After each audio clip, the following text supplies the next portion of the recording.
Hey guys, this will be video 14 for the 50s era Goldtop Les Paul replica using Stuart McDonald templates.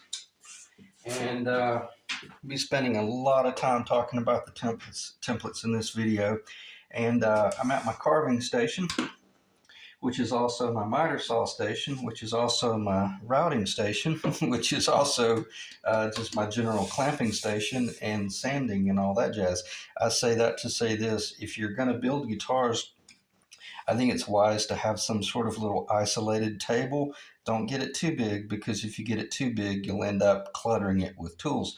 But if you keep it kind of small, you'll end up having a really nice little clamping station that you can reach up and do stuff like this very quickly and do a real quick operation, and then break it free and walk away. When I was building jazz guitars, I copied Benedetto, and he basically had this little floating stand that was identical to the footprint of the guitars that he built. They were like 17-inch, but it would turn, and then he could reach down and he could lock it in position, and then he could turn it this way, and do his scraping or sanding or work or whatever. And it's just a brilliant design. But the table that it is connected to needs to be very much connected to the floor or to the wall, because you have a tendency to really start digging in. And I need to just stop talking, because I'm going off the rails talking about stuff that I had no intention of talking about in this video. And on that note, as I say too often, this video is just going to be completely off the top of my head, and fair warning, I don't even know if it's going to be very beneficial, but I'm going to talk to you primarily. If I accomplish anything, I will accomplish the task of letting you know at this point it's time to slow down, really put the brakes on, because you're getting at a point now to where one slip up and you lose the guitar. And I don't want you to lose the guitar, and I don't want to lose my guitar either, and or Eric's guitar, I should say. So, or I don't want to have to call Eric up and explain to him how I ate the candy bar. And I think I've already covered this right here. I'll show it, see if that'll pick up. I'm going to be conservative and say I was closer to 1/16 of an inch away from eating the candy bar than I was 1/8. It's amazing how quickly you can get yourself in trouble, especially if this was a stained gray guitar, and it is. Back, all this is clear coat. Up here's a different story, so I can relax a little bit. But I always try to keep the mindset of never allow yourself to get comfortable, and always be working on something as if it's every part of the guitar that you're working on is going to be really put under the microscope. And if you work that way, for the most part, when you finish your project, it'll be pretty stunning. And let me check the camera. This being my station over here, everything's extreme for more of an extreme close-up. So I'll just try to stay in the camera, and hopefully that green in the back will help show some of the curves, because right now it's too curvy. It's way too high in the top, but nonetheless it is sexy all day long, because from a standpoint of symmetry, it's really beautiful. And quite frankly, what you're seeing right now, this is not a Les Paul. This is more of the arch tops that I used to build, very much pronounced in the middle, and a much more elegant and a much longer curve, rather than so hard scooped in the middle. And as Eric and I have already talked about this on several occasions, uh, he was a lot like Ethan, the guy that I built the 55 replica for. Uh, he's like, I trust your judgment, man. Just, knock it over the fence. So if I deviate from a 55 or a 52 or just a 50s, or per these Stuart McDonald templates, I'll let you know, and for what reason why I did it. So, okay. So let me check the time. All right, 5 minutes of rambling. I need to kick it into high gear. All right, what do you do at this point? at this point, and I did do a little bit more carving this morning. Oh, I did. Let me back up. Let me back up and really get myself on track. I did put it back on the drill press, and I defined the entire shelf once again, and I went in about a half of an inch. I took it down about a 64th of an inch. And as you can see, if you hear me talking about numbers, I'm no longer talking a 16th to an eighth of an inch. We're literally down to splitting hairs. So much so that you can see the shadow of where I shaved off about a 64th from the 32nd. So whatever that number is. In other words, I'm defining that real consistent thickness. I don't care if that thickness is 2 and 1/32 of an inch, or if it's I don't want it to be under 2, but I would rather have a perfectly consistent 1 and 15/16 and it be beautiful and flat rather than be perfectly, 2 inches all the way around, 2 inches, 2 inches to it, and then all of a sudden it starts turning into a 1 and 7/8 of an inch. And that's what I meant by a couple of few videos back.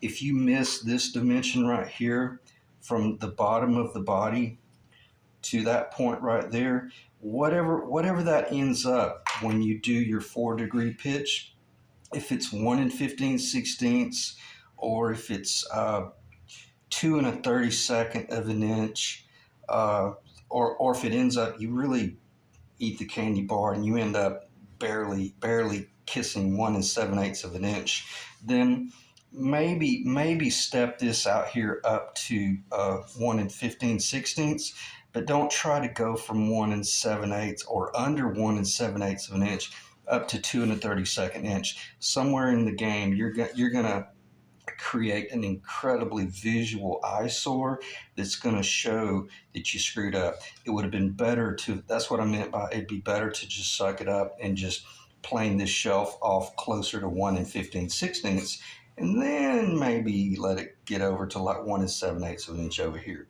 That should make perfect sense. And how do I know all this stuff? Because I've done it before. I've done it so many times. 15, 20 years ago when I first started building guitars, I didn't realize the critical importance of whatever happened here, how much it was truly going to define, not necessarily the rest of the job, but it may be that it was going to end up working me to death to try to hide some mistake. Okay? So again, I forewarned you on the front end, this video may just be all over the map. But at this point, I did put it back on the drill press. I defined my shelf, and I took it from, it was actually over 2 1/32 of an inch. So I took it down to about 2 1/64 of an inch. I'm still over 2 inches. Redefine that shelf.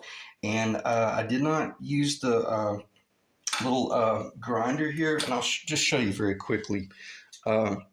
This is so funny. This grinder, I was at a store called Big Lots one day, and I walked by this little thing. It's called a Workforce, and I looked down. It was $14. I was like, what the? You know what? I'll buy it, and it's probably a piece of garbage, and I'll just wear it out and then I'll throw it away. Well, to my knowledge, odds are this is probably a Porter cable, but in an off-brand fashion. I've had this thing for about 17 years, and it is unbelievable. It's just a great little tool. So if you run across a Workforce and it's an older one, pick it up. It's probably a Porter cable. And this is what I was talking about. That's the little, from like Harbor Freight. This thing will run up to 15,300 RPMs, but I use a variable speed control, and I turn it down on low, and I probably run it at, I don't know what this grinder is, it doesn't matter, but I run it about 40% slower, and this is 120 grit. And what I was talking about, I just kind of got a feel for coming in and kind of just wiping. It's almost kind of like buffing a car, or just if you've ever done grinding. My dad was a welding instructor at the local vocational school. And it was funny, he used to always make me do the grinding work before he would do welding. Like if we're in the backyard building something, he'd let me run the grinder. And it was so hilarious. I'm this 90-pound kid running a 7 1/4 inch Milwaukee grinder. And it's funny, I had control of that thing, but I learned the critical importance of how you could work the grinder and control the fan or the offshoot of the grinder. And anyway, nonetheless, you can do the same thing with this. And it just, that's what I meant by you can turn the grinder up. You have to be careful, you'll dig a gouge in it, but you can use that surface just like one would use a gouge chisel. Okay. So again, kind of rambling here a little bit, but I think this is good information for guys that, bear with me for a second, I'm tangled there. For guys who are considering doing this type of project, because let me check the time. Because if you go online, you see these guys with these elaborate stepped routing jigs and all of that stuff. I'm not going to throw them under the bus, but I will say this, that if that's how you build a guitar, an archtop guitar, you're never going to train your eyes and your hands to be able to shut your eyes. And I'm not shutting my eyes right now because I don't want to get off the camera, but you'll never be able to train your hand, eye-to-hand coordination so that if you can reach up in here and feel, and I can feel it right there. It's a little bit higher right there than it is right there. And if you do too much template routing, you're relying on something else to do your work.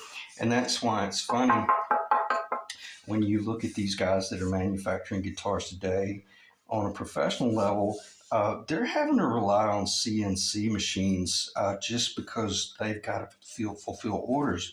But guys like us, man, we can truly carry on the legacy of what like the Robert Benedettos and the D'Angelicos of the world have always done.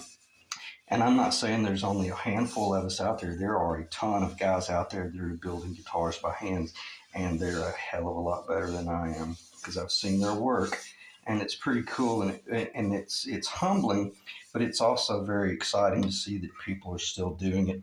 So anyway, so I got to get a little bit emotional there. So, but nonetheless, let's keep the artistry in it, and just take your time and carve your way to the finish line.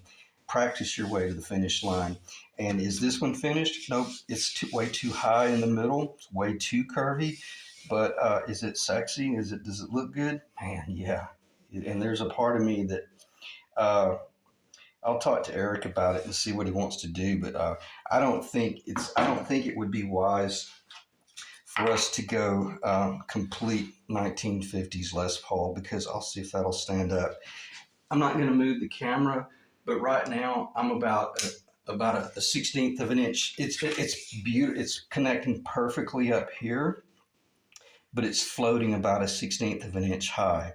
So that means that my top is far more accentuated.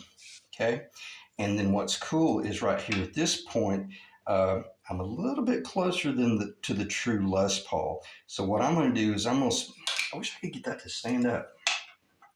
It's weird how last night, it's weird. I don't know what's going on there, but it stood up better right there. There might be a flat spot, but maybe this thing's not perfectly flat. But before I digress and lose my train of thought,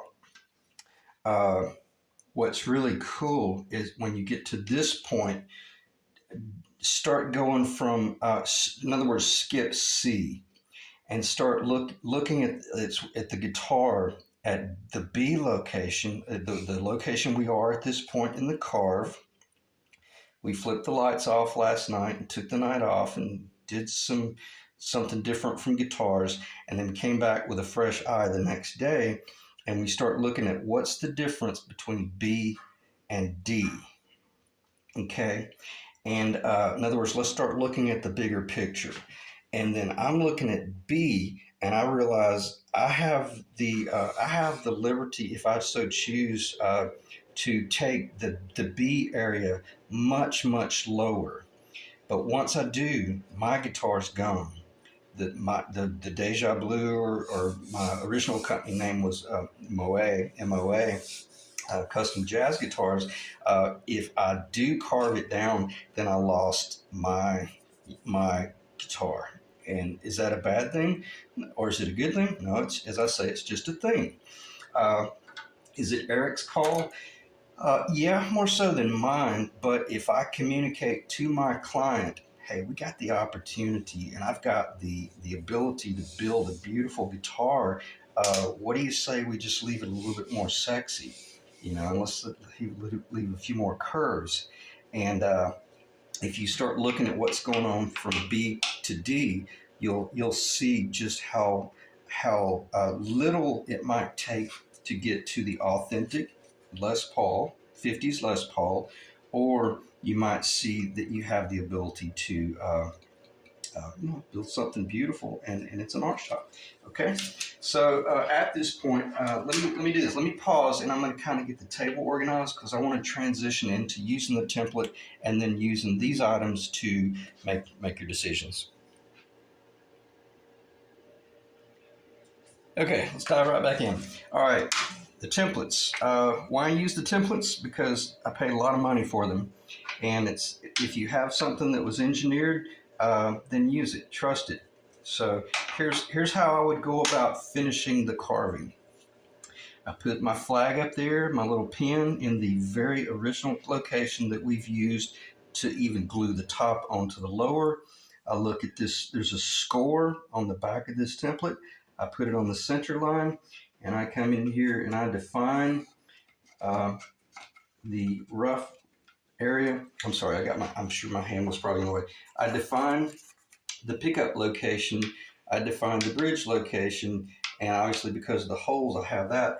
Then I look up here and I actually define where the three-way location is. Get it off. Okay. Paid, I think this was about an extra $70 for this particular. I'm looking, yeah, it's universal. So use it, put it up there. This is the P90 template. Okay, draw it. Boom, boom, boom, boom. Now, and I'm not being reckless here. I'm dead on the center. Excuse me, because what's about to happen is, and I used a pretty dark pencil. Okay, I even dropped this in that template right there, and I did a rough mark. Well, I wouldn't drill by it, but it's a fairly rough location of my potentiometer knobs. So very quickly, let's build the guitar.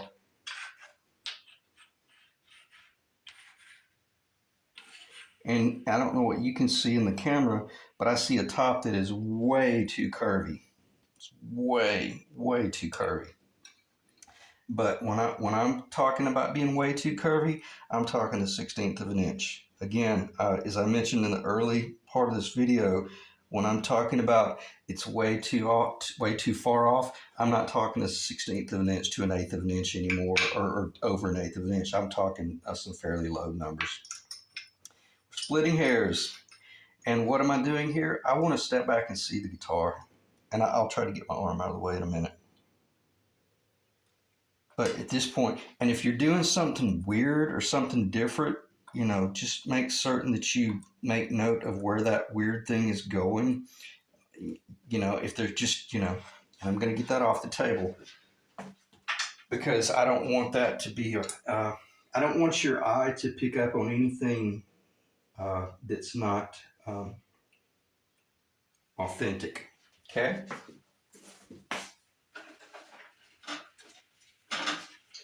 Now, the next thing, you can come in with either your paper templates, and if we're going to go P90, I just drew the P90 hole, right? Or the P90 location.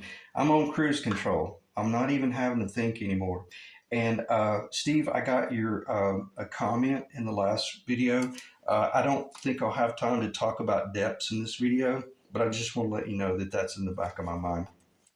And I say that to say this: just go shallow. But anyway, let me get back on point. So that would be your P90 locations, and then this would be your tilt. We'll do this. I'll lay that right there because I know the P90 is a little bit different, the location.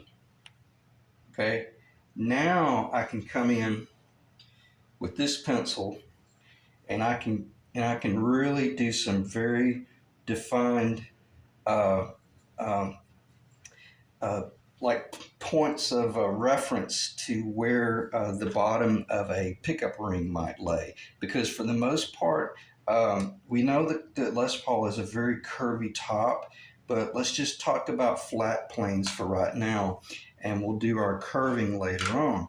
But at least with this location, with this layout right here, the fact that I bought my little potentiometer knobs, I went ahead and invested in my bridge, my tailpiece, my bridge. And if I didn't have my P90s, at a minimum, I went online and I found out how wide a P90 is and how long a P90 is. And I made a template and I painted it black so that, or I painted cream because I want my eye to start seeing this finished guitar. And that is the exact location of a 50s three-way selector. So now I can start asking myself, is the top too curvy or is it just way cool, sexy, and just a beautiful guitar?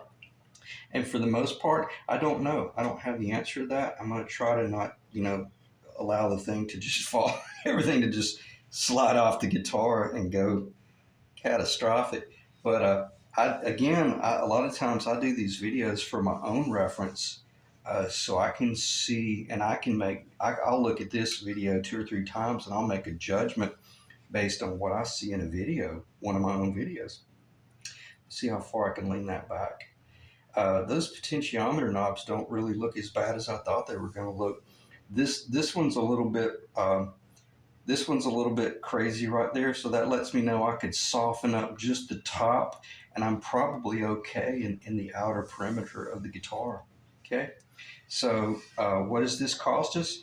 Well, we got to buy these parts anyway, so whatever it costs to buy them, then just deal with it. Okay, now that you got that visual, and you're spoiled, now watch what happens. How quickly,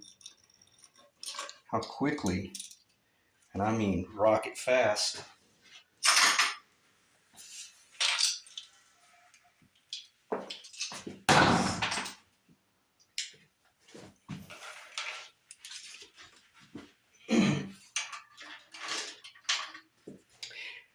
now you see my point by, what do you do? You see what I'm saying? Now you got to make the decision based on just what's in front of you. And that's what I had meant by it's so much nicer to have those points. And I didn't do it just then for sake of time. But if I had have drawn those points, I could say, yeah, I'm fine. I'm not curving too much too soon right there. So I'm okay to leave that. Or could I do some more? I hope your answer to that would be, oh yeah, I got another 1/4 of an inch. The reason my guitar is already pretty much there is because I've done this so many times. I'm not bragging, not being arrogant, but I'm just saying that I've done it so many times.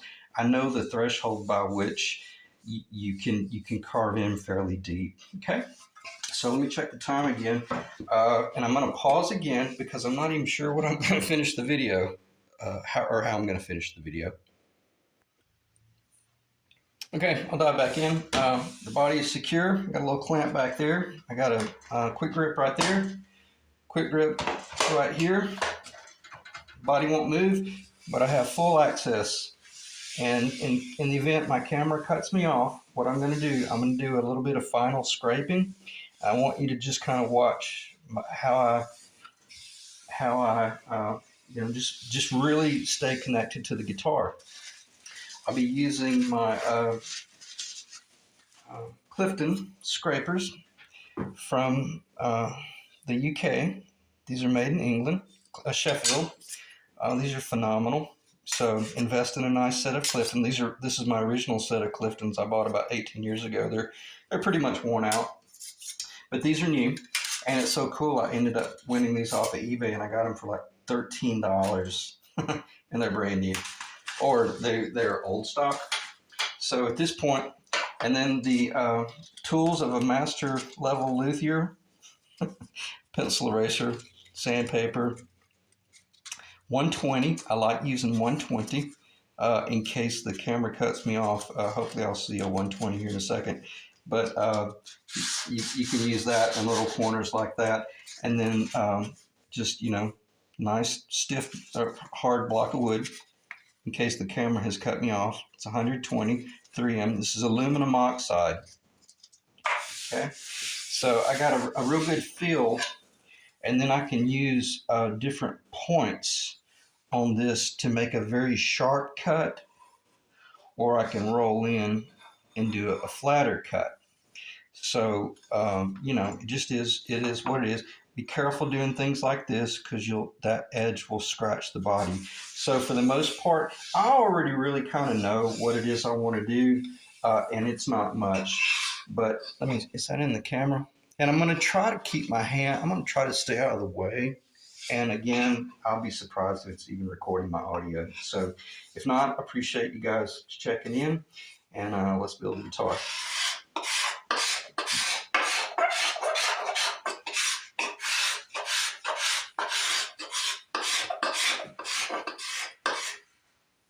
See how I'm rolling it?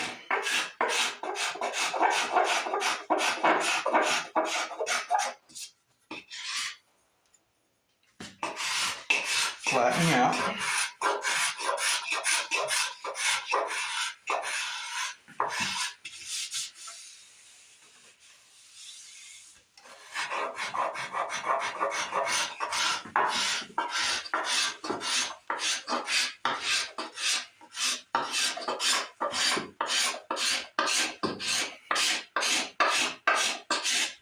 Really beginning to cut that recurve.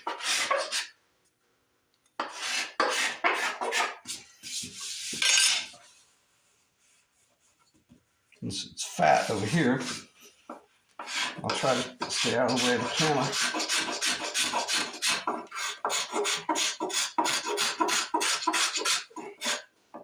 See that point? Now I'm going to start rolling. Can use that as a guide.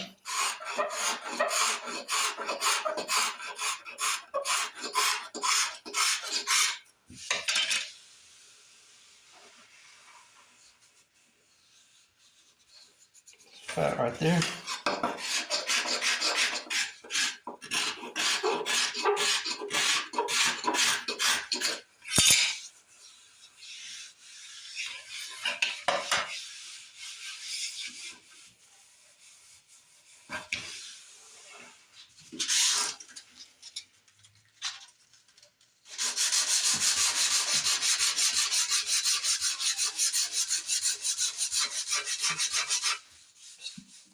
Stay away from that. You want to stay away from that. Just down here. You're just defining the recurve right now. Because keep in mind we have that shelf, 2 inches, 2-inch shelf, and then the whole. Now we're working from the outside in, and then we'll start working up to that top later on. I've still got a long ways to go. Probably another 32nd of an inch can be cut off in this area to define the recurve. Don't use this on the outside. You want a flat. You want to be nice and flat. Anything you do out there, keep it kind of flat. Or if you see that there's some issues, if you see that you might have an area that's getting a little bit too, if you got too low or something, well, you can kind of blend it.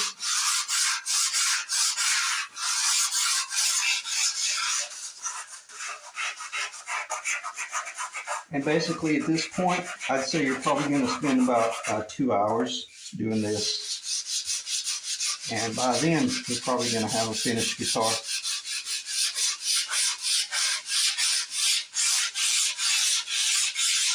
And then you can come up here and start.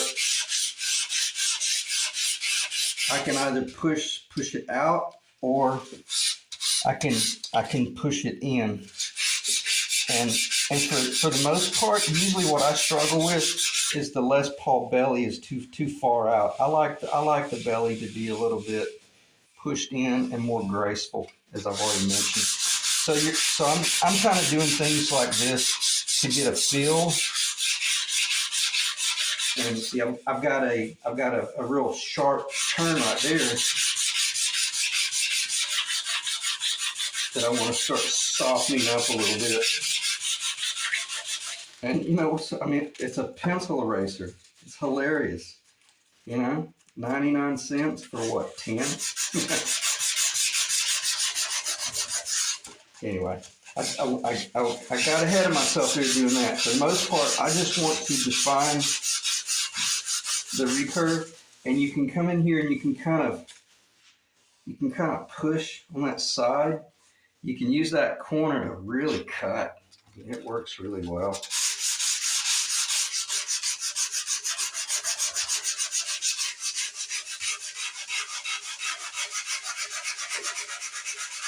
Okay, so for the most part, that's really about all it takes. And if you didn't trust yourself, you could leave some pencil marks there and just watch them.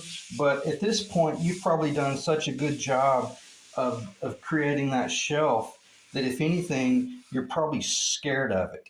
And if anything, that's a good thing. You should be kind of terrified of it because why? Because we've spent about, 2 weeks building this guitar body, and you don't want to lose it. Okay, so long video, all over the map, but I hope it was helpful.